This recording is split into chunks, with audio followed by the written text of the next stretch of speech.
Mic लगा आप। Sir, आप बार बार जंतर मंतर प्रोटेस्ट कर रहे हैं। आपने कल भी कॉन्स्टिट्यूशन क्लब में भी किया, आज फिर जंतर मंतर पर। आपकी क्या डिमांड है? तो पहले है, हम इसलिए आए हुए हैं जो अभी 1995 में असम के अंदर में एक काउंसिल बनी हुई है। उस काउंसिल का नाम है राभा असम ऑटोनॉमस काउंसिल। तो वो जब काउंसिल बनी है तो उस काउंसिल का कोई लेजिस्लेटिव पावर नहीं है, कोई एडमिनिस्ट्रेटिव पावर नहीं है, कोई फाइनेंशियल पावर नहीं है। Without having a financial power, legislative power, तो क्या करेगा? कुछ करने की कोई ताकत भी नहीं है काउंसिल का। तो ये काउंसिल जस्ट लगे ये एक डेवलपमेंट काउंसिल जैसे ऐसे, लेकिन काउंसिल बनाना है तो भारत के संविधान के अनुसार एक शेड्यूल है जिसका नाम 6 शेड्यूल है। तो 6 शेड्यूल क्या होता है? तो जहां में एक जनजातीय रूप जो जनजातीय क्षेत्र होता है उसको डेवलप करने के लिए, उसका जो प्रॉपर्टी होता है उसको प्रॉपर्टी को राज देने के लिए एक व्यवस्थाएं है भारत के संविधान के अंदर। तो ये संविधान के अनुसार ये जो 6 शेड्यूल है उसको मांग करने के लिए हम इधर आ गए कि अभी पिछले 6 महीने के पहले वो काउंसिल को भारत के संविधान के अनुसार बनाना है। इससे स्टेट गवर्नमेंट की तरफ से एक रिकमेंडेशन आया हुआ है दिल्ली में। तो इसलिए होम मिनिस्ट्री को हम बनाना चाहते हैं कि ये काउंसिल नहीं तो भारत के संविधान के अनुसार आप अंतर्भुक्त किए, नहीं तो क्या होता है वो बांग्लादेश से सबसे नजदीक में एक जिले है जो काउंसिल के अंदर में आते हैं, उसका नाम है ग्वालपारा जिले। वो ग्वालपारा जिला में क्या होता है, बांग्लादेशी घुसपैठिए आते हैं, आके वो जो जमीन है वो जमीन वो हड़प लेते हैं। हड़पने के बाद क्या होता है, उसका जो चुनाव आते हैं, उसका जो इलेक्टोरल रोल होता है उसका नाम उन लोग एंट्री मारते हैं। मारने के बाद जो इलेक्शन चुनाव आता है उसका बड़ा रोल होता है उसका, क्योंकि उनका जनसंख्या बहुत ज्यादा है, लेकिन राभा लोग का जनसंख्या बहुत कम है। असम में करीब कैसे 17 लाख है, वो काउंसिल के अंदर प्राय 3 लाख जैसे है। तो ये 3 लाख आदमी को प्रोटेक्शन करने के लिए क्या चाहिए? जहाँ पे कम आदमी होते हैं उसको प्रोटेक्शन चाहिए, जहाँ पे कम आदमी होते हैं उसको भारत के संविधान को उसको सुविधाएं मिलना चाहिए। तो उस डिमांड को भारत सरकार के होम मिनिस्ट्री को याद दिलाने के लिए, उसको समझाने के लिए, और ये डिमांड इसलिए हम लोग इधर आए हुए कि बार बार नहीं आएंगे तो दिल्ली भारत सरकार समझेंगे नहीं, वो लोग करेंगे नहीं, करने वाला नहीं है, क्योंकि हम कम आदमी है। कम से कम ये 3 और 4 जो विधानसभा का जो क्षेत्र होता है वहां का हमारा डोमिनेशन होता है, लेकिन ज्यादा तो नहीं है। असम में 126 है विधानसभा, तो हम होने से भी सरकार बनती है, हम नहीं होने से भी वहां पे सरकार बनती है, लेकिन हम भारत का एक हिस्सा है। तो हम भारत का नागरिक है, हम भारत ये देश के स्वाधीन देश के एक नागरिक होते हुए भी तो हम ऐसे क्यों रहे? हमको भी सुविधा मिलना चाहिए ना। जो लोग बांग्लादेश से आते हैं वो बिना डॉक्यूमेंट पे क्या आते हैं? बिना डॉक्यूमेंट के आ जाते हैं। वोटर लिस्ट में नाम ऐड हो जाता है, वोटर नाम ऐड होता है। आप देखिए, पेपर में देखिए, पहले आप देखिए एक डॉक्यूमेंट्स आप देखिए, ऐसे जो कमलुद्दीन आमिन बोल के एक आदमी था, तो पूरा के ये बांग्लादेशी था, आके ये नगांव जिला के रह गया, बोल उसका वोटर लिस्ट में आगे वो चुनाव लड़ा ये, लेकिन हारा।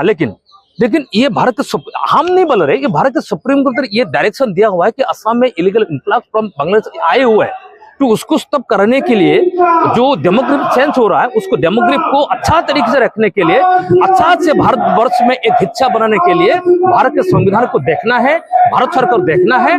और भारत सरकार नहीं देखेगी तो उस इलाका कैसे आगे बढ़ेंगे, हम कैसे पीछे रहेंगे? ये हमारा जिम्मेदारी नहीं है, भारत सरकार को भी जिम्मेदारी है कि हमारे जो कम जनसंख्या का जो आदमी है, जातीय है, उसको देखना है, ट्राइबल को देखना है, आदिवासी को देखना है।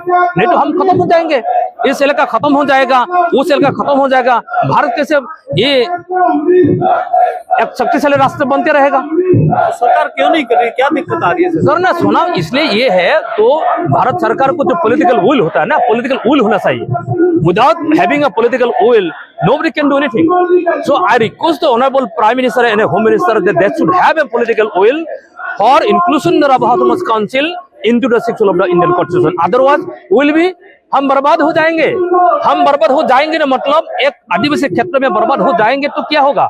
असम की भारत सरकार के हिस्सा नहीं है, असम के भारतवर्ष का हिस्सा नहीं है, हम हिस्सा नहीं है, हम हिस्सा है।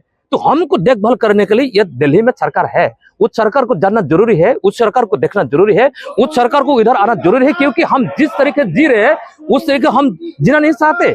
हम भी आगे बढ़ना चाहते हैं, हम भी आगे जाना चाहते हैं। हमको जो कल्चर है, हमको जो लैंग्वेज है, हमको यहाँ का जो प्रॉपर्टी है, जो उसका फॉरेस्ट राइट है, उसको हमको मिलना चाहिए। उस मिलने के लिए भारत सरकार को एक उसका विल होना चाहिए, जिसका जरिए से उस काउंसिल को भारत के संविधान अनुसार अंतर्भुक्त किया जाए और हमारा लेजिस्लेशन पावर आए, हमारा एडमिनिस्ट्रेटिव पावर आए, और यहाँ का जो फाइनेंशियल पावर होता है उसको हमको दे। अभी आपके पास एसटी स्टेटस है? एसटी स्टेटस है, लेकिन चुनाव क्या होता है? चुनाव तो जहाँ जिसका संख्या ज्यादा है वो तो जीत के आता है ना। इलेक्शन तो संख्या के ऊपर निर्भर करता है ना। तो संख्या नहीं आप कैसे जीतेंगे जब आपका कोई एमएलए नहीं है, एमपी नहीं है, कोई देखने वाला नहीं है। ऐसा नहीं है क्यों, ये भारत ये वेलफेयर देश है कि सबको देखना सही है, सबको उसको समझना पड़ता है, सबको लेके आगे बढ़ना है। तब तो भारत विश्व गुरु बनेगा ना। भारत विश्व गुरु बनने जा रहा है, हमको भारत नागरिक है, भारत के देश का हिस्सा है, अच्छा से हिस्सा है, तो हमको आगे बढ़ाओ। आगे बढ़ने किया है, भारत के संविधान को चुप देख कर रखा है। हम बाबा भीमराव अम्बेडकर ने चुप देख कर रखा है, तो क्यों नहीं देख रहे? आइए आप लोग देखिए, बनाओ, दे दो, किया जाए। कम से कम इतना स्मॉल क्षेत्र है, ज्यादा नहीं है, कम से कम 1500 स्क्वायर किलोमीटर है, बहुत कम ही है। तो उसको अच्छा तरीके से बनाने के लिए भारत सरकार को जरा पैसा लगेंगे नहीं, जरा पैसा लगेंगे नहीं, क्योंकि अभी ये भारत के कैबिनेट में, पार्लियामेंट की हमारे मोदी साहब के ये मेजोरिटी है। एक बार हम कश्मीर को बात करें, एक बार 3 तलाक को बात करें, एक बार 370 आर्टिकल बात करें, तो देखेंगे कर सकता है वो लोग, उनका मान में है तो कर सकता है। लेकिन हम छोटा सा जनजाति हुए, काम आदमी हम लोग, तो हमको भी थोड़ा देखिए, हमको भी आगे बढ़ा के लेकर जाइए, तब तो हम जी रहेंगे, तब तो भारत का अच्छा से हिस्सा हम बनेंगे। हमारा अपना कल्चर है, अपना भाषा है, अपना अपना का तरीके से हम जी रहे हैं, तो उसको आगे बढ़ेंगे हम। आप लोग कभी आए तो देखेंगे, आपके जरिए से हम बताना चाहेंगे कि जब आप ग्वालपारा में जाएंगे, जब राभासुम में जाएंगे, पहाड़ फर्श से फर्श होता है, उस फर्श के अंदर हम रहते हैं।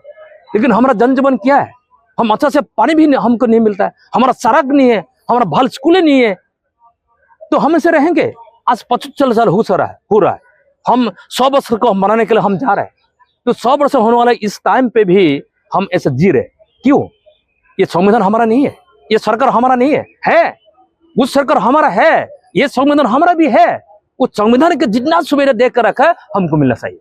आप बार बार प्रोटेस्ट कर रहे हैं, आज फिर प्रोटेस्ट कर रहे हैं। यदि सरकार आपकी बात नहीं मानती, डिमांड नहीं मानती, तो नेक्स्ट स्टेप क्या होगा? जब तक हम जिंदा रहेंगे तब तक ये प्रोटेस्ट करते रहेंगे, ये प्रोटेस्ट जारी रहेगा। क्या मैसेज देना चाहेंगे व्यूअर्स को? तो ये 2026 असम में चुनाव आ रहा है, लेकिन उस चुनाव में हमारा बहुत बड़ा इच्छा बनेंगे, हम बना के रखेंगे, क्योंकि हम चाहे तो ये 10 जो विधानसभा होता है ना, तो वहां में हम कुछ ना कुछ कर सकते हैं। तो ये 10 सीट चुर के वो सरकार बन नहीं सकेगा 26 में। यदि ये 26 के पहले ये करेंगे नहीं, वो करेगा नहीं, तो हम दूसरा कुछ तो सोचना पड़ेगा, हम सोचेंगे भी।